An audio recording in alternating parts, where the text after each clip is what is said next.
ఏకవీర సేవా ఫౌండేషన్ ఆధ్వర్యంలో నిత్య అన్నదానం శ్రీ ప్రసన్న వెంకటేశ్వర స్వామి ఆలయ ప్రాంగణంలో ఏకవీర సేవా ఫౌండేషన్ వ్యవస్థాపకులు ప్రతాప్ స్వామి నిత్య అన్నదాన కార్యక్రమం ప్రారంభించారు. తిరుమల తిరుపతి దేవస్థానం అనుబంధ ఆలయమైన అప్పలాయగుంట వెలసిన శ్రీ ప్రసన్న వెంకటేశ్వర స్వామి ఆలయ ప్రాంగణంలో ఏకవీర సేవా ఫౌండేషన్ వ్యవస్థాపకులు ప్రతాప్ స్వామి వైకుంఠ ఏకాదశి పర్వదినం సందర్భంగా నిత్యాన్నదాన కార్యక్రమం ప్రారంభించారు. ఈ సందర్భంగా ప్రతాప్ స్వామి మాట్లాడుతూ స్వామివారి దర్శనానికి వచ్చే భక్తులు ఆకలితో వెళ్లకుండా ఉండేందుకు నిత్య అన్నదాన కార్యక్రమం ప్రారంభించినట్లు తెలిపారు. ప్రతిరోజు మధ్యాహ్నం 12:30 నుండి మధ్యాహ్నం 3 గంటల వరకు భక్తులకు రుచికరమైన అన్నదాన కార్యక్రమం నిర్వహిస్తామన్నారు. కావున భక్తులందరూ ఈ అవకాశాన్ని సద్వినియోగం చేసుకోవాలని కోరారు.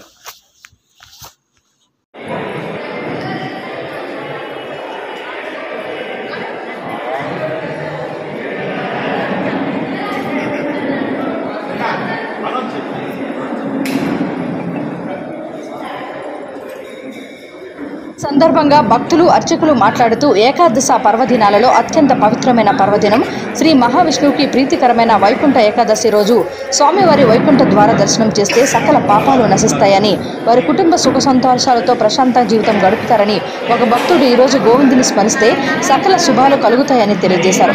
ఆలయ ప్రాంగణం గోవింద నామస్మరణలతో మారుమోగింది. మధ్యాహ్నం 12 గంటల సమయంలో స్వామివారికి పుష్కరిణి హారతి చేశారు. అనంతరం వచ్చిన భక్తులకు దాతలు బాదురు లోకనాథ్ రెడ్డి దంపతులు అన్నదాన కార్యక్రమం నిర్వహించారు. ఆలయ నిర్వాహకులు వచ్చిన భక్తులకు స్వామివారి దర్శన భాగ్యం కల్పించి తీర్థ ప్రసాదాలు అందజేశారు.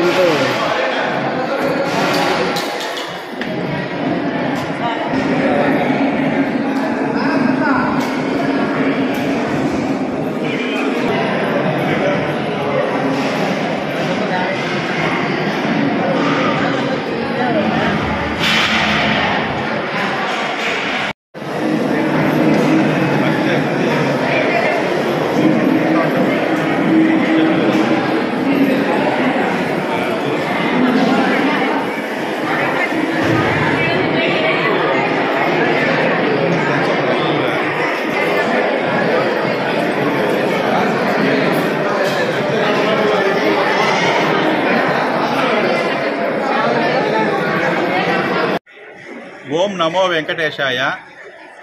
ఏకవీర సేవా ఫౌండేషన్ ఆధ్వర్యంలో అప్పలాయగుంట శ్రీ ప్రసన్న వెంకటేశ్వర ఆలయమునందు ప్రతిరోజు నిత్య అన్నదానం చేయాలని సంకల్పించాము. ఈ బృహత్తర కార్యక్రమాన్ని ఈరోజు మొదలుపెట్టాము. ఎందుకంటే ఈ అప్పలాయగుంట వెంకటేశ్వర స్వామి ఆలయానికి ఆంధ్రప్రదేశ్తో పాటు తమిళనాడు భక్తులు ప్రతిరోజు వందలాది మంది వస్తారు.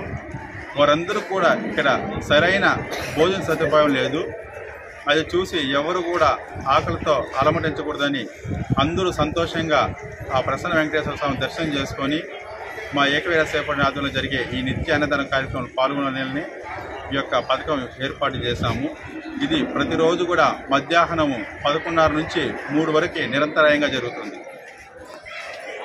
ఈ కార్యక్రమం ఇలాగే సంవత్సరాల పొడవునా జరుగుతుంది. భక్తులు ఎంతమంది వచ్చినా కూడా మేము భోజన సదుపాయానికి ఇబ్బంది లేకుండా అన్నీ కూడా సిద్ధం చేసుకుంటున్నాం.